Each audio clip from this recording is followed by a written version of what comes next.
Hello ladies and gentlemen, what is going on? It is Matt. Right now we are playing some Battlefield 3 TDM. I honestly don't remember the map name, but this is a first impressions video because I know a few of you guys come to my channel to see whether a game is worth buying or not. And I'm just going to right off the bat say this game is definitely worth buying if you're interested in multiplayer.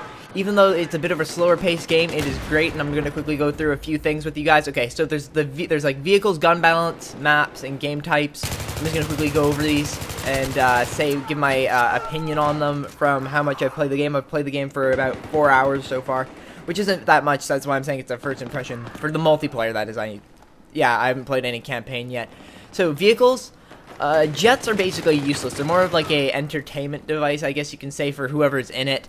And then it's not really helpful for any of your other teammates. It's kind of just more racket in the background if you're trying to sound whore it up, because you can actually sound whore in BF3. I've been doing it.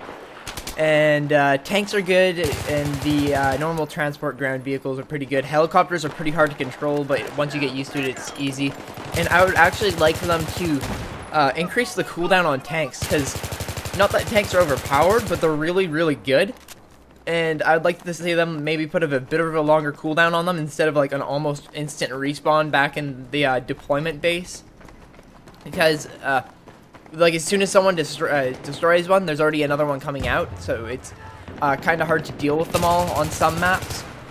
And then there's gun balance. This game is ridiculously good with gun balance. I would say there's a few unfair kills that you get with snipers, because there's a lot of bush Wookiees that'll just like sit in the bush, like in a bush or in a corner the whole time with a sniper, and just like wait for you to come by and then get you from like an extremely far distance. You can't really do anything about it. But other than that, it's ridiculously balanced. I don't think I've ever seen a gun in this game so far that has been really, really, really good. And like I couldn't beat him in a gunfight if it really came down to it.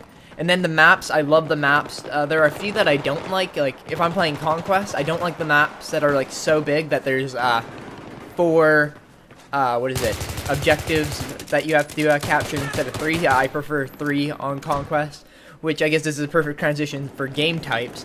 So for game types, there's like Rush, Conquest, TDM, like Squad, Rush, and I think there's one more, but I forget it. So I haven't played any Squad Rush yet because I don't have. Yeah, that seems like more of something that you play with your friends to be a bit competitive. Rush is not my favorite either, so I haven't played Rush either. But Conquest is great. It is pretty good. You have to kind of be close in distance-wise, and then TDM is just normal TDM, and it's awesome. But I guess that's all I can really say about that. If you have any questions about the game, just send me a personal message on YouTube, and I'll get back to it as soon as I can. Pieces.